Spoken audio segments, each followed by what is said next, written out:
আমি আপাতত আসছি তো এই কাজটা করার জন্য, ডেফিনেটলি চ্যালেঞ্জিং, দেখি কতটুকু করা যায়।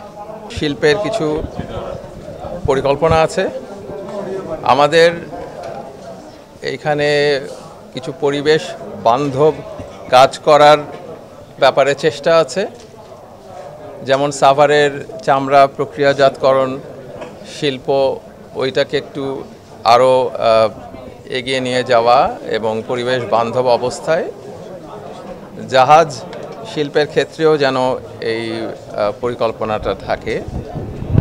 এই ব্যাপারগুলো নিয়ে আমরা আলোচনা করেছি।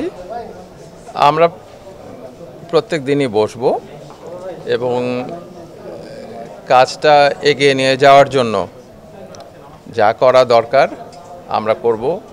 চমৎকার টিম এখানে, এই টিমের প্রত্যেকেই অ্যাক্টিভ। আমরা চেষ্টা করব, আপনারা তো আমাদের সহযোগী হিসাবে আমাদের সবসময়ই পাবেন। আমরা শিল্পক্ষেত্রে যেটা বললাম আর কি, যে এই দিকগুলো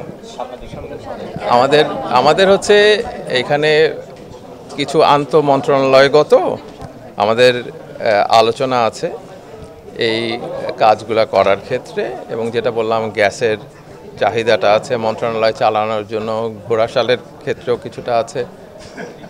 আমরা এটা আরও দেখছি। আজকে প্রথম দিন এবং আমি কৃতজ্ঞ আমার সহকর্মীরা আজকে ছুটির দিনে এসেছেন, তাদের নিয়ে বসতে পেরেছিলাম। আমরা এটা কন্টিনিউ করব।